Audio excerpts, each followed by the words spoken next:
The path of spiritual ascension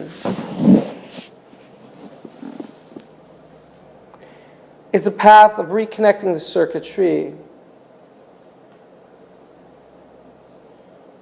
that unite oneself with all that one is beyond, and in doing so, reconnecting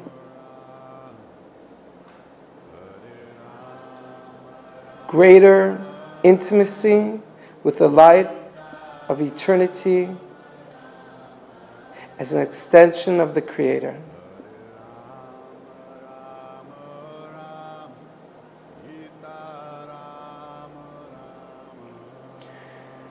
A popular motif in various religious movements along the earth for eons of time has been the idea of God as Father. Religions have carried the banner of seeing the divine as Father to the point where all they see in the divine is Father. The reason why the Almighty has been portrayed as Father is because within the religious system they are approaching society, a society that is supposedly languishing within void, sin, and decay.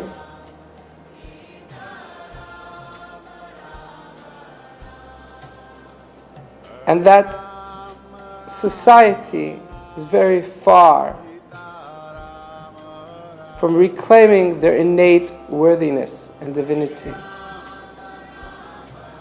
They therefore embraced archetypes of God as Father, so that the individual can slowly climb and ascend within their consciousness to the role of a child. For a child is innocent, a child of a king.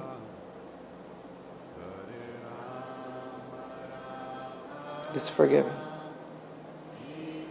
It was in this path the religions of the world hoped to help illuminate within the individual the languishing divinity that is lost within their consciousness.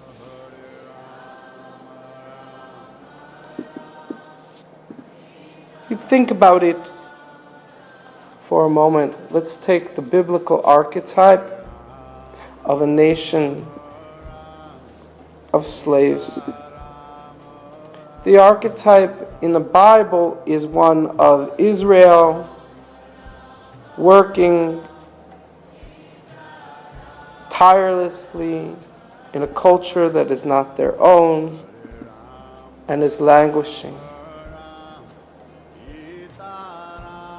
In the archetype, the divine contacts the leader from without, not from within their midst. His name was Moses. The Bible calls him Moses. In the archetype, this individual instructs the nation to slaughter a lamb, put the lamb's blood on their doorpost.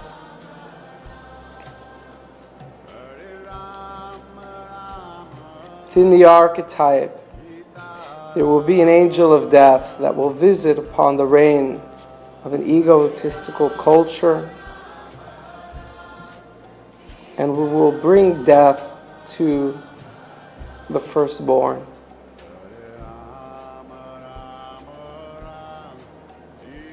From that, a great mixed multitude of slaves in the archetype leave the house of the ego of the Pharaoh. They embrace the first commandment in the Bible given is renewal each month. From that, they enter into a desert devoid from material considerations. And they struggle to find unity, to find unconditional love, to work together.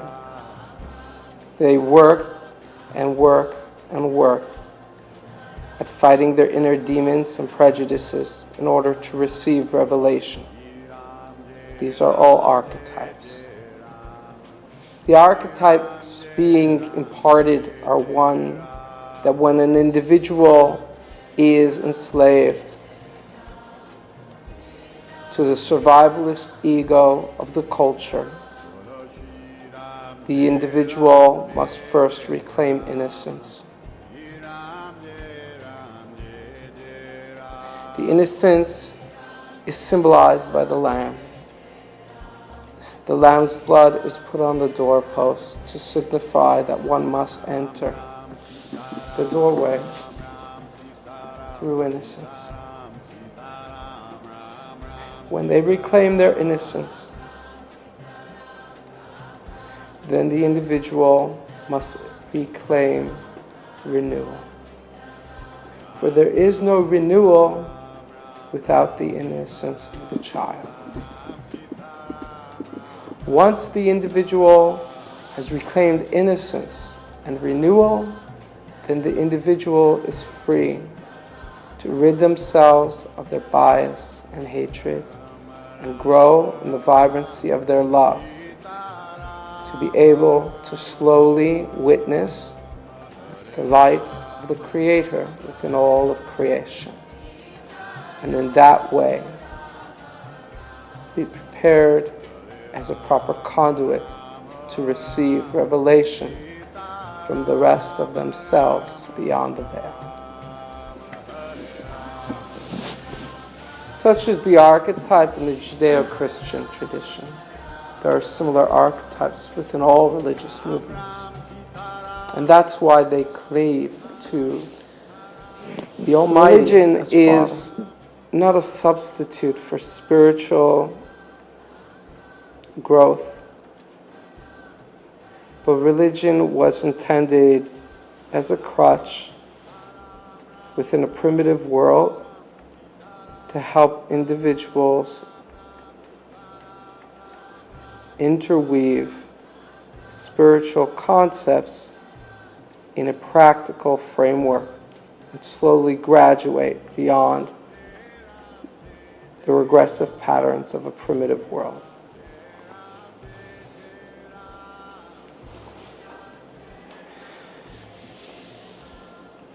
Any individual who's engaged in growing spiritually is an individual that is attempting to reclaim their innate divinity as an expression of the Creator beyond. They are on a path of repairing the circuitry that divides one self from the rest of the Creator's light.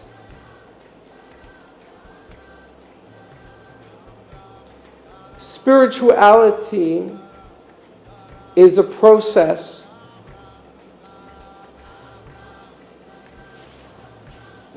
of repairing the circuitry so that one can no longer witness where the Creator starts and where they end. And in the process of doing so, no longer be able to witness where one starts and another ends. And as one reclaims this vibrancy of thought, one's able to increasingly see the light of the Creator acting with the utmost benevolence. The mystics imparted for generations that when an individual is in a mindset of grace, recognizing the benevolence of creation and the Creator, they bypass the lessons of strain and struggle. The lessons of strain and struggle are afforded to the individual in order to help the individual outgrow.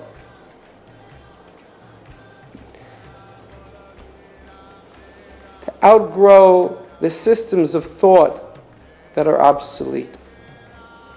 To help an individual expand, climb higher, reclaim, reunite with their greater self.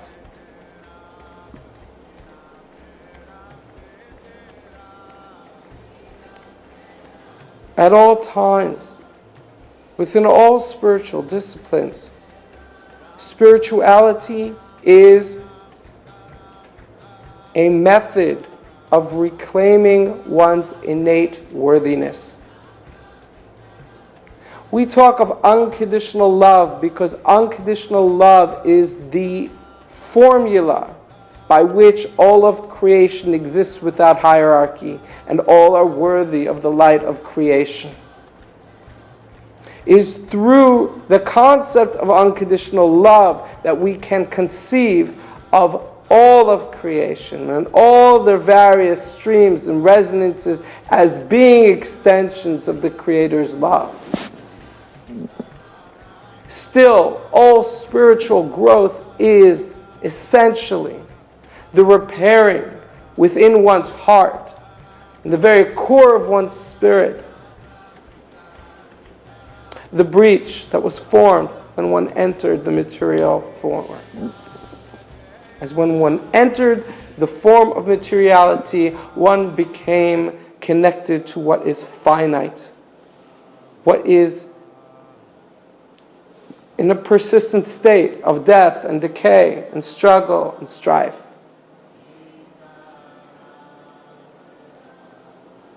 The individual is stuck between two worlds. Their goal is to enter this realm and uplift the world around them. To do so, they must first repair the breach of shame, of detachment. Shame and detachment from the feeling of abandonment as one has come from a world of great intimacy and dynamism, and one has entered a world that is detached, cold, and devoid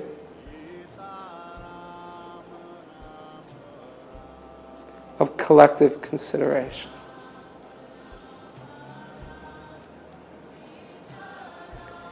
It is this schism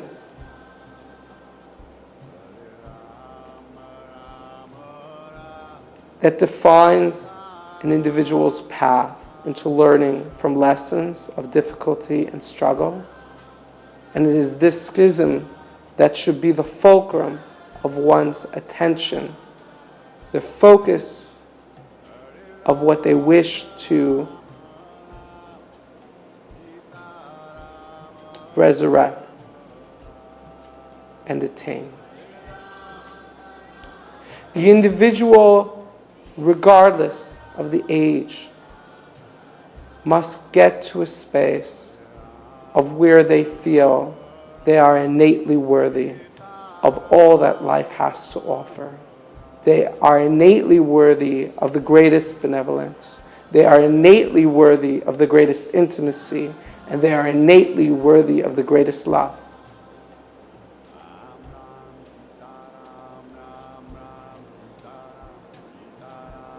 For all are worthy in the eye of eternity. When an individual reclaims the space of their innate worthiness, they will feel a current of light flowing down their spine and activating the recesses of their hearts. And they will see for an instant, like a bolt of lightning in a dark night sky when they are lost on a path, they will see everything clearly for an instant, and they will recognize that they are an extension of the Creator's light on the front lines of creation. Individuals will find challenges To some, the individuals will say, these challenges haunt me. To others, the individual will say, these challenges beckon me. These challenges call me forth like a lover in the night, calling me out from my slumber. Come to the balcony and meet under the moonlight. To some, they will see challenges as harbingers of danger. To others, they will embrace the unknown with the forever passion of a love story, because they know they are forever worthy. They may only reclaim that innate worthiness with the vibrancy of innocence of the inner child within, as the inner child is the guardian of the heart. As you will find many individuals along this plane that can no longer feel. In fact, many of these who enter into states of depression can no longer even cry.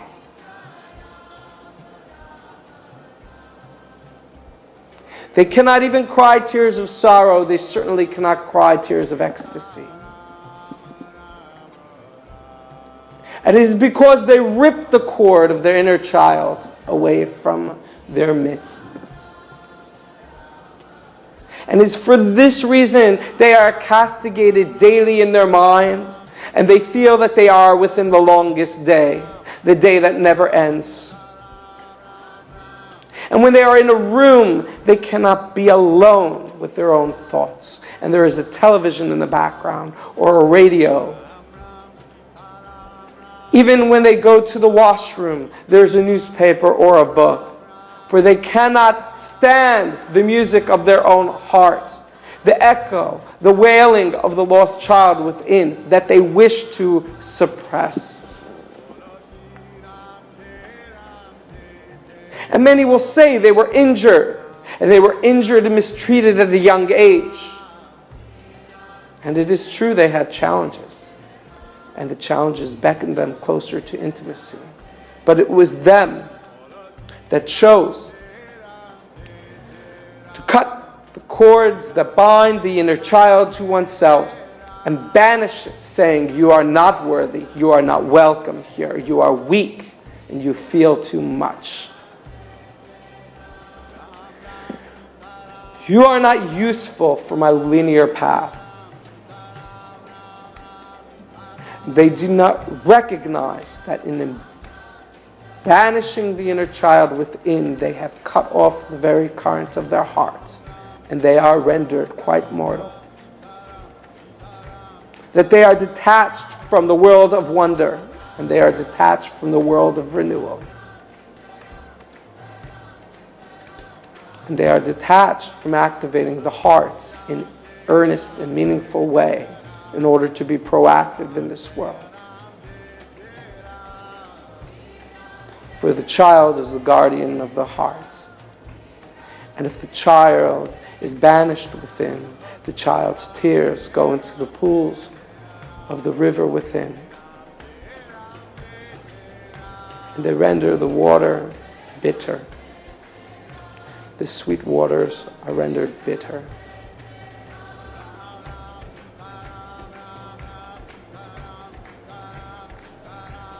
And you will see within the biblical archetypes that there's an episode wherein Moses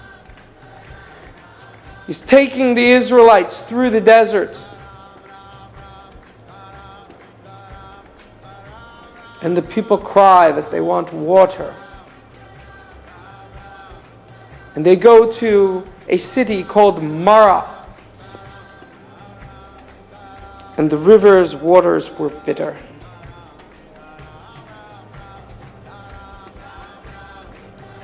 And they cried to Moses.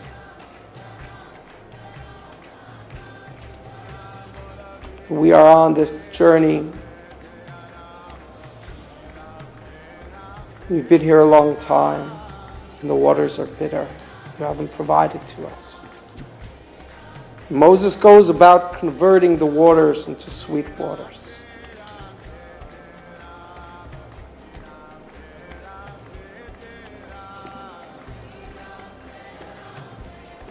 These archetypes are alluding to the path of spiritual ascent. They're alluding to when an individual awakens and abandons their survivalist verve, which is the dominant frequency of this realm. It is necessary for all life forms to have a survivalist verve in order to ensure the continuation of their species.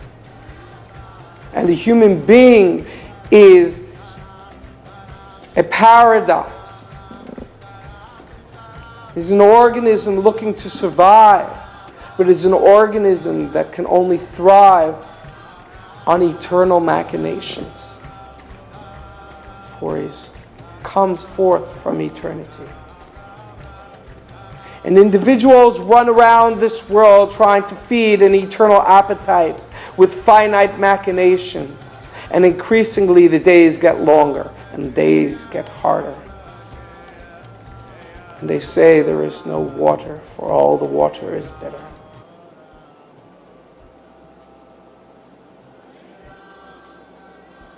And I wish to be of service, and I wish to be spiritual.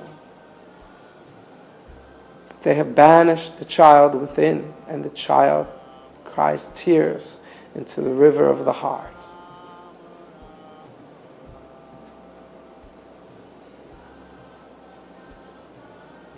No, you do not need to do meditations that force the activation of the heart chakra. You do not need to do penance and flagellate yourself to make yourself feel worthy again, like they had done in primitive times. For from the eye of eternity, all are worthy. And if it helps to see the Creator as Father, so you can see yourself as a child, so you will no longer witness yourself as flawed and at fault, but you can witness yourself as a hand of the Creator that is carving out your own pathway and piece of art. You choose the nature of your artwork. You can have easy, flowing, coalescing strokes, or you can paint a portrait with hatchet strikes and contrasting colors. There is no right path, for there is truth in all. We learn from what is harsh, the beauty of sweetness. We learn from the darkness, the illumination of the light. There is no one path, but all paths eventually lead to a more intimate space. And it is within one's grasp to actively choose to take the short path, the path of intimacy. And the path of intimacy does not involve learning from harshness and difficulties. It does not involve being taunted by challenges. It does not involve bitter waters. This is the path of the reunion of two lovers. It is the path of romancing in the night, beckoning one's lover forward for immaculate reunion, where lovers look at each other eye to eye and there is no hierarchy. For there is a part of each one of you sitting in this room and listening to this recording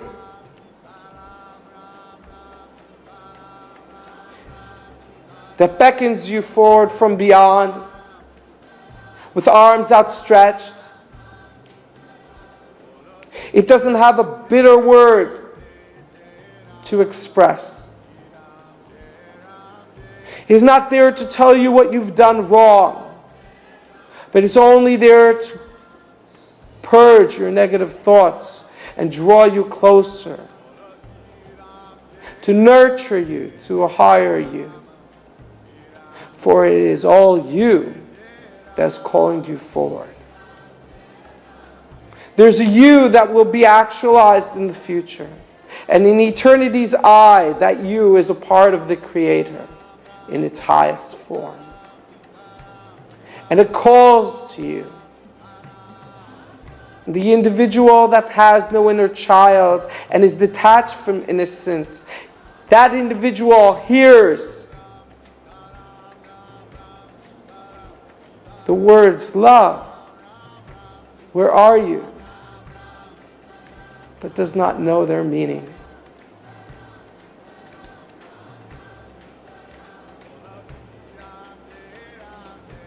They hear, why are you? They can't understand it, for it's a stream that has no judgment and comes from unconditional love.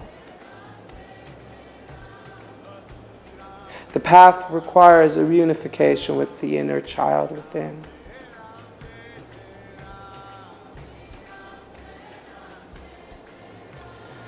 Like all children, the inner child does not focus on the future and does not focus on the past, but is in the prevailing state of being within each now, reveling in that moment, with an exuberance, with a trust, with a passionate trust, with innocence on its face that gleams and shines and shows you what's possible. And when you forge that reconnection, you will help activate a full spectrum of energy that will resonate from the recesses of your heart to help you orchestrate a far more intimate path ahead, such as the path of innocence. All are worth it.